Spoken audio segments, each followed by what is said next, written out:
The flute sound of holiday music floats in the air. It is not the time for me to sit and brood alone. The shuli branches shiver with the thrill of impending flower time. The touch of dew is over the woodland. The light and shadow feel each other. The tall grass sends waves of laughter to the sky in its flowers. And I gaze upon the horizon, seeking for my song.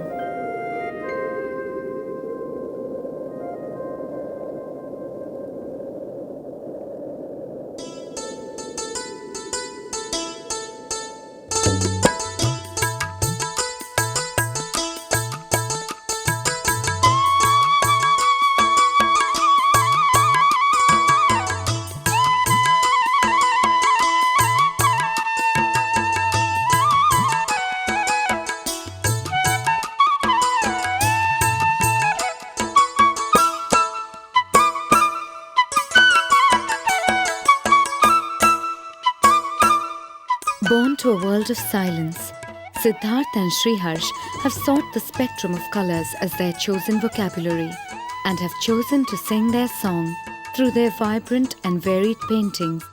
I realized soon enough that my children could neither speak nor hear, but consciously, I did not bring them up with this realization hampering their growth. Soon I found that they had an inbuilt gift from God, a talent for art. My mother was always supportive and encouraging in their pursuit of art. Many people around us thought that it was a sheer waste of time and energy, but with time, this passion for art grew stronger and their talent blossomed with each passing year. I was about 4 years old when my mother and grandmother encouraged me to paint. It was a bold, almost rebellious move in the society we lived. Although they put us in a normal school, the teachers and fellow students thought we were wasting our time to pursue our love for art. Our mother introduced us to the mythological stories of the Puranas from our childhood.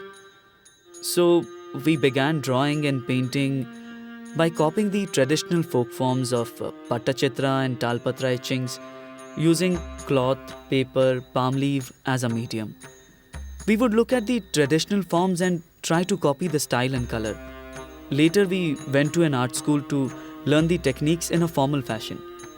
And as we dabbled in art, our work became more refined and our skills improved. In fact, our mother was our biggest strength because with the limited income by working in a bank, she still supported us in our artistic attempts. The folk art forms that form the underlying motive of their work is perhaps a reflection of their state of Orissa, where splendid architecture of the days of old punctuates the vivid hues of verdant green fields and sun-kissed beaches. A state where art is a way of life, not a mere adornation or embellishment, where an entire village may be expressed in folk form, and where ephemeral sand sculptures trace the tenacity of the artist. Most people discouraged us in our effort to paint. They thought we should try to concentrate on our studies and pursue academic career and not waste ourselves in not so lucrative pastime like art. It isn't worth it. Forget it, they said. In spite of that, while we were still experimenting with different art forms, we were also the subject of ridicule and discouragement. People belittled us and snubbed us for what they thought was useless exercise. But our hearts never stopped beating for the passion to create more and more beautiful images. Another strong influence in their lives has been the supportive Maini Mausi. I don't really recollect exactly when I met them more so because over the years they're more like a family by now. Finally, it was Mauni Mausi who understood the dream we had, who not only showed us the path to realize our dream, but also inculcated a sense of self-esteem in us. I work mentally retarded with blind and deaf and dumb.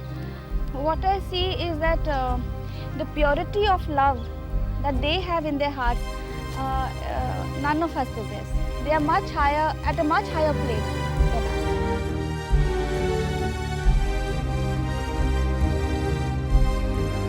Transiting through turbulent teens can be tough for any adolescent who can hear what goes around him and speak of his turmoil. But where the world is silent and unsympathetic, a caring, comforting Miney Mousey was always at hand to explain to the mystified boys the strange behavior of people around. So they can sense that people don't understand them and may laugh at their method of communicating. But as they have trust in you, they open out a lot. Their world is very different in the sense that they have a lot of questions about the world which they don't find right answers to. Since somehow we have a good rapport, we communicate well, so whenever they meet a dead end in the society, they are depressed, they are harassed at times, so they come back to me asking for help, asking to explain this human conduct. Their foray into art began with traditional artworks of their native land as they tried their hand at Pattachitra and Talapatra. I tried to experiment with all art forms, traditional and modern, including lino cuts and litho prints. But I realized that I drew inspiration from the folk art forms of Orissa, which is my speciality. I tried paintings on palm leaf, I did Pattachitra, I also dabbled in oil paintings, watercolor, whatever form fascinated and attracted me.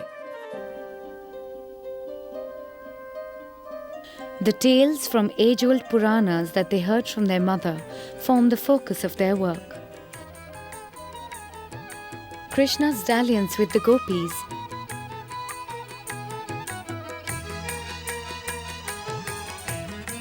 Shiva and his consort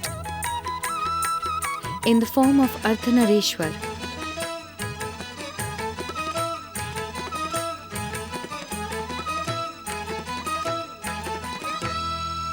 these inspired their work, as did pastoral scenes of rustic houses and undulating streams and stormy seas. They're extremely talented. Had they been in a bigger city, sky would have been the limit for them.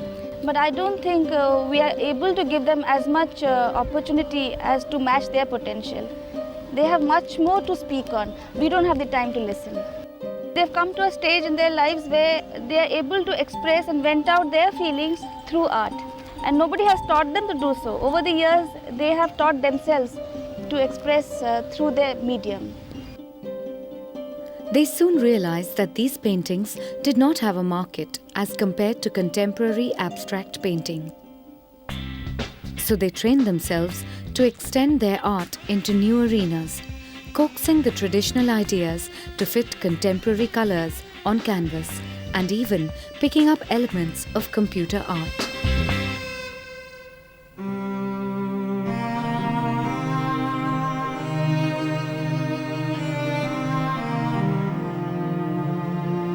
For a little piece of art, they may have to put in 10 days of very, very hard labor, but they don't get the price for it. They're not finding a market worthy of the effort that they put in.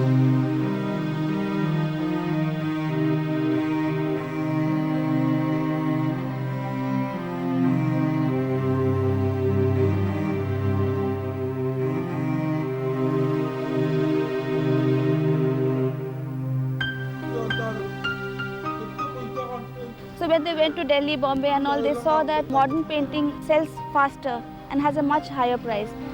So they were prudent and sensible enough to change over to modern style. But I think thereby we are losing very, very great traditional artists also.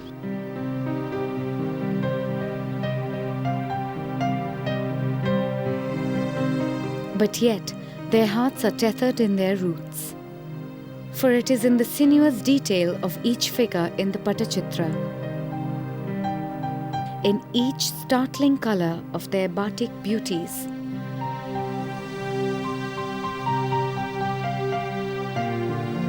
in the rhythm of icons of ikat that border their traditional art forms.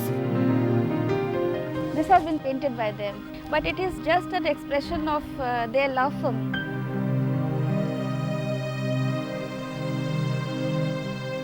Their chosen vocabulary of line, form, and color seem to break into sonorous song. While they may occasionally flirt with newfangled fashion, the colors and aesthetics of their land that has nurtured them is their true identity and favoured form, their chosen channel of communication.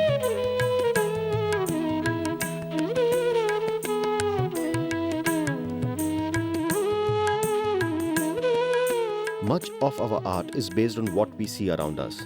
The common sights like the majestic Barabati fort of our town, the tribal girl with their colorful costumes, with lovely ornaments like the nose ring, earring, and the tattoos that adorn their body.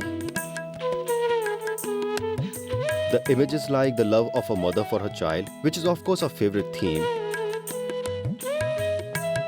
and portraits of common people are generally subjects of our painting.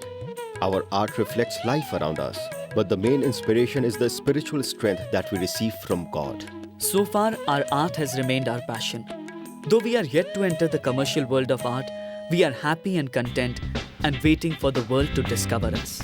Their bubbling enthusiasm, the impish sense of fun, their exaggerated dramatic gestures, and sheer joie de vivre give little evidence of the tough road they have traversed to reach a point where their paintings have made way to London, Australia, Canada, and the US of A, and won many laurels at local art expos. People have not shown any respect for the time, effort, energy spent on each of our creations. Therefore, we can never put a real value for marketing our work of art. We have had so many setbacks. Many of their paintings were destroyed in the super cyclone of Orissa.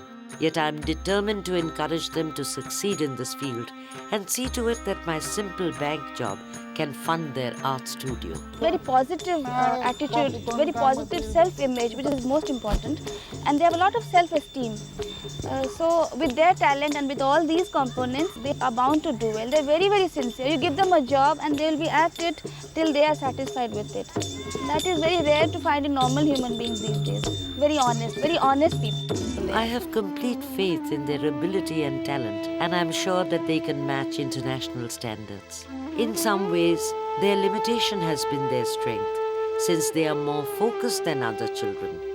I have done whatever I could, but I don't know the path ahead. I am from a simple conservative family and don't know the world outside, but I leave everything in the hands of God, who always helps them and who always helps Destiny's children. My eyes feel the deep peace of this sky, and there stirs through me what a tree feels when it out its leaves like cups to be filled with sunshine. A thought rises in my mind, like the warm breath from grass in the sun. It mingles with the gurgle of lapping water and sigh of weary wind in village lanes. The thought that I have lived along with the whole life of this world and have given to it my own love and sorrow.